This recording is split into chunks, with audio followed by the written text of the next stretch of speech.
Hi everyone, welcome on my channel Learning Environment, and my name is Manisha. And if you are new to my channel, so let you upload a video related to B.Ed and entrance exam on related regarding B.Ed or IPU video specifically. So if you anything you want to know about this, you can text me or uh, do comments me. I love to answer that respond of your comments. Okay, so let's as you know कि in this video हम ना बात करने वाले हैं कि जो BEd है हमारा वो आफ्टर 2030 क्या इनवैलिड हो जाएगा या अवॉइड हो जाएगा, या फिर हम जो बीएड कर रहे हैं इसकी कोई वैल्यू आगे नहीं रहेगी 2030 के बाद। तो आपको ये सारी इन्फॉर्मेशन इस वीडियो में मिल जाएगी। बट इससे पहले समझने के लिए कि आफ्टर 2030 जो बीएड है वो एंड हो जाएगा या बीएड का कोई मतलब नहीं रहेगा, इससे पहले आपको समझना होगा कि ट्रेडिशनल बीएड और इंटीग्रेटेड बीएड में क्या डिफरेंस है, सो डैट आपको क्लैरिटी रहे कि आफ्टर 2030 जो बीएड है वो कौन सा बीएड इनवैलिड होगा या क्या होगा। Let's understand first. ओके, सो सबसे पहले समझते हैं कि जो ट्रेडिशनल बीएड है वो क्या है और इनवैलिड बीएड है वो क्या है। सो ट्रेडिशनल बीएड अगर हम एक साइड रखें और एक साइड रखें integrated BEd. So traditional BEd वो बीएड होती है जो हम बैचलर डिग्री के बाद क्या करते थे या जो हम अब तक करते आए हुए हैं और कर भी रहे हैं।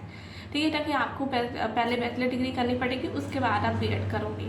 देन इंटीग्रेटेड बीएड वो बीएड है जिसमें आप आफ्टर +2 के बाद ही आप एलिजिबल हो जा रहे हो। मतलब आपको अगर बीए करनी है, बीएससी करनी है, तो इसके लिए आपको पहले बैचलर डिग्री नहीं करनी, आप जस्ट +2 के बाद ही आप किसी बैचलर डिग्री में एनरोल हो सकते हो और साथ ही बीएड भी उसके साथ आपकी पैरेलली चलेगी। मतलब BA plus BEd, BSc plus BEd, that is integrated BEd. Okay, eligibility criteria क्या रहता है ट्रेडिशनल बीएड में कि आपको पहले बैचलर डिग्री करना होगा, देन उसके बाद आप बीएड करोगे। और वही इंटीग्रेटेड बीएड की बात करें तो आपको सबसे वही +2 के बाद ही आप बीएड कर सकते हो। देन अब इसका जो टाइम टेकिंग अगर हम बात करें तो ऑब्वियसली बात है ट्रेडिशनल बीएड में जो टाइम टेकिंग है वो ज़्यादा है। आपको मतलब वही ज़्यादा 5 ईयर्स का टाइम ड्यूरेशन है इसमें। और इसमें अगर हम इंटीग्रेटेड में एलिजिबिलिटी की बात करें तो वही सेम चीज़ की बैचलर डिग्री आपको पहले कंप्लीट करनी पड़ेगी, देन आप एलिजिबल होते हो बीएड में एनरोल करने के लिए। और अगर इंटीग्रेटेड बीएड की बात करें तो इसमें आपको कोई बैचलर डिग्री नहीं चाहिए, बस आपके पास +2 आपका होना चाहिए, उसके बाद आप इंटीग्रेटेड बीएड में एडमिशन ले सकते हो। अब क्वेश्चन आता है कि गवर्नमेंट ने ऐसा क्यों करा। तो पहली बात कि इंटीग्रेटेड बीएड ये सब करने की क्या ज़रूरत थी। तो देखो क्या होता है कि टीचिंग में कोई भी पर्सन एंटर करता है, देखा जाए तो मतलब कुछ लोग बीटेक करके आ रहे हैं या कुछ फाइन आर्ट या कुछ भी कर आ रहे हैं, कोई भी बैकग्राउंड है उनका, अगर उन्हें नहीं समझ आता एट द एंड कि कुछ क्या करें तो वो बीएड में एडमिशन लेते हैं कि चलो कुछ नहीं करते तो बीएड ही कर लेते हैं। तो टीचिंग और मोर प्रोफेशनल बनाने के लिए, एक हायर डिग्री बनाने के लिए, इसे और टफ बनाने के लिए कैसे कि इसलिए ये चीज़ें इंट्रोड्यूस करेगी कि अगर कोई भी बंदा आगे जाके कोई पर्सन ये सोचता है कि मुझे बीएड करनी है, लेट सपोज किसी ने बीटेक करी या कुछ करा, तो उसके बाद उसको 4 साल की बीएड करनी पड़ेगी।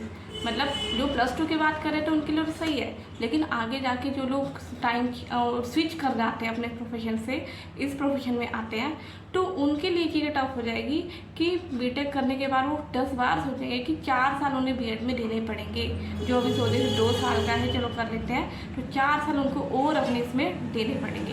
तो इसलिए ये चीज़ें इंट्रोड्यूस भी की गई और सेकेंड थिंग और अपडेट किया गया, बहुत सारी चीज़ें पैरेलली चेंज की गई है। तो हम तो उसके बारे में बात नहीं कर रहे हैं, हम तो सिंपल इतना समझ रहे हैं कि आफ्टर 2030 के बाद जो बीएड है वो इनवैलिड होगी या वॉइड होगी, क्या होगा या नहीं, तो वो आपको at the end of the video पता लग जाएगा। उसके लिए मैं आपको एक सिंपल सी चीज़ें बताती हूँ कि देखो अब 2030 के बाद जो बहुत सारे लोग जो बीएड कर चुके हैं, तो ऐसा तो नहीं है कि कितने सारे लोगों ने ग्रेजुएशन के बाद बीएड करी है, तो ऐसा तो नहीं जिन लोगों ने बीएड करी है उनकी जो बीएड उन्होंने जो इतने साल पढ़ाई करी, फिर एंट्रेंस दिया, उसके बाद बीएड कर कि उन्होंने फिर सब मतलब, तो ऐसा नहीं हुआ कि वो इनएलिजिबल हो जाए जाएंगे आगे, जो भी टीचिंग एग्ज़ाम, जो भी वैकेंसी आएगी वो भी एलिजिबल रहेंगे। बस फ़र्क इतना है कि आफ्टर 2030 के बाद अगर कोई, सिंपल सा मतलब ये है कि वो जो बैचलर डिग्री के बाद जो बीएड होती थी उसमें नहीं हो, उसमें जो 2 साल का बीएड होती थी वो नहीं होगा, वो 4 साल की इंटीग्रेटेड बीएड होगी। अगर कोई बंदा बीएड करना चाहता है उसको 4 साल की बीएड में एनरोल करना पड़ेगा, चाहे वो अपनी बैचलर डिग्री के बाद कर रहा है, किसी भी कोर्स से स्विच होकर कर रहा है, या फिर +2 के बाद कर रहा है। दैट्स इट, सिंपल यही मीनिंग है। बस इतना है कि ये +2 जो 2 साल की बीएड है वो बिल्कुल ख़त्म हो जाएगी।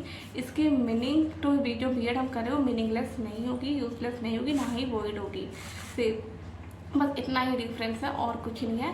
तो मतलब पहले जब मैं बीएड कर रही थी तो उस टाइम पे ये भी चीज़ें बहुत ज़्यादा स्प्रेड हुई थी कि बीएड इनवैलिड हो जाएगी, ये यूट्यूब पे बहुत ज़्यादा मल्टीपल वीडियोस थे इस पर। उस टाइम मेरा भी बिल्कुल दिमाग ख़राब हो चुका था कि मतलब हम तो इतने सारे पैसे वेस्ट कर दिए, टाइम भी वेस्ट कर रहे हैं, पैसे भी वेस्ट कर रहे हैं। लेकिन जब चीज़ें क्लियर करी, सब चीज़ पता लगी, प्रोफेसर से बात की, तो उन्होंने क्लैरिफाई करा कि ऐसा नहीं है। बस जो आप आफ्टर 2030 के बाद आप जो बीएड करोगे तो वो सिंपल वो 4 साल की होगी, दैट साइड, और कुछ नहीं। इतना है, आप जो बीएड करी है उसकी प्रॉपर वैलिडिटी रहेगी, वो आपका यूजलेस नहीं होगा। तो आई होप आपको आंसर मिल गया होगा कि बीएड का इनवैलिड नहीं होगा, बिल्कुल वैलिड रहेगा। और तो बिल्कुल कोई वरी होने की बात नहीं है, आप बिल्कुल आराम से बीएड कर सकते हो। एंड सो होप आप you get the answer. So thank you, and you can subscribe my channel to know more about it. Thank you.